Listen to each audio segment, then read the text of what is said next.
If you died tomorrow, do you know what would happen to all of your assets? If you are a college student just about to enter the workforce like me, you may not even have that many assets to begin with. But what if I told you that you could protect these assets for a price, and that I can guarantee that the price will be significantly higher if you wait longer? Then of course many of you would buy protection as soon as you could, and as soon as you had assets you wanted to protect. This is the idea behind life insurance. So what is life insurance? Life insurance financially protects the insuree's designated beneficiaries, often the insuree's children, in the case of the insuree's death. As an example, consider a married father with children. After his death, his family loses a source of income. So the father can purchase a life insurance policy that will pay his beneficiaries $500,000 in case of his death for a monthly payment of $50 for 10 years. In one extreme, the father could pass away immediately after purchasing the life insurance. In this case, the insurance company will pay his family $500,000, and the father will have only paid the first $50 monthly payment, resulting in huge losses for the insurance company. The other extreme is that the father continues to live after 10 years, the length of the policy.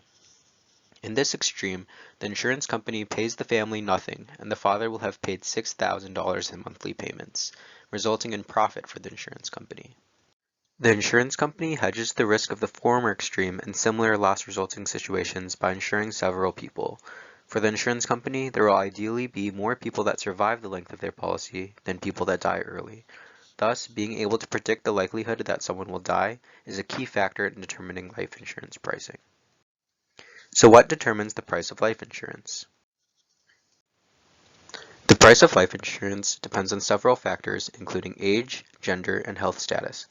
All of these factors influence the likelihood that someone will die, and the higher the likelihood that someone dies, the higher the price. One of the most important factors is age. The Williams College life insurance policy, for example, uses age to determine the rate. The effect of age on death is studied through mortality tables. So what is a mortality table? A mortality table, shown here, is a statistical table which shows the probability of death or living on a given age. Often, to construct a mortality table, death rate at every age is calculated on a yearly basis. That is, given the right data, we can observe both the number of living and then the number of deaths for a given age. A large number of people is required in order for the mortality table to accurately represent the average life of a person. The census could be used as a data source, but its figures are only available every 10 years. Instead, the previous records of insurance companies are often preferred, as the past insured population is more representative of the future insured population, and insurers must accurately record insurees' deaths. Looking at these records over a long time period can result in a balancing out of variances. For an insurer's purpose, a safety margin is often added to mortality rates. Mortality tables are only as accurate as the data that make them. With data becoming more accessible and rigorous, accuracy has increased over time. In another sense, the accuracy of a mortality table being applied to a current population is really only evaluated through the comparison or creation of another mortality table. For example, we would only know that SIM 1981 is unfit to use by observing and creating SIM 1992. Evaluation can also be done visually. The figure on the left shows a matrix of mortality improvements by age and time, displaying clear diagonal behavior for only a few cohorts. The figure on the right shows the mortality rates of two of these cohorts, showing higher rates for the 1920 cohort. This would suggest an anomaly in this mortality table, as we would not expect the 1920 cohort to have such an increased mortality rate compared to the 1919 cohort. In the same vein, mortality tables have been continuously updated since its inception, with new tables becoming the standard. This began in 1865 with the American Experience Table, calculated from the mortality experience of the Mutual Life Insurance Company of New York. This was then replaced by the Commission Standard Ordinary in 1941 after significant mortality improvements resulted in huge profits for life insurance companies which were using the previous table.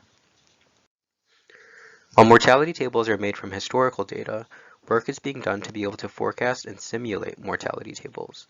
The idea is to find a historical table that is deemed similar to the current population by comparing traits of the table, such as mortality rate by age.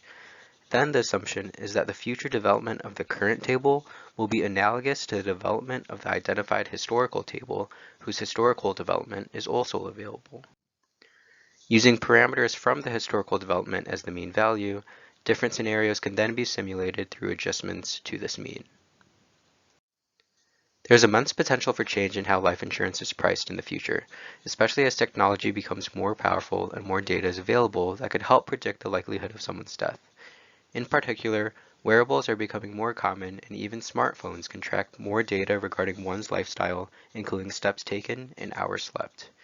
Even looking at one's DNA is becoming more possible. This data could be used to determine someone's life insurance price. We can even imagine a future in which real-time trackable decisions could affect someone's insurance price in real time too. That is, an adaptive price instead of a set price. However, these possibilities pose many challenges, especially in terms of regulation and privacy. Should insurers be able to use this data in determining their insurance price? Only time will tell. Thank you for listening. Be sure to like, comment, and subscribe for more prediction content.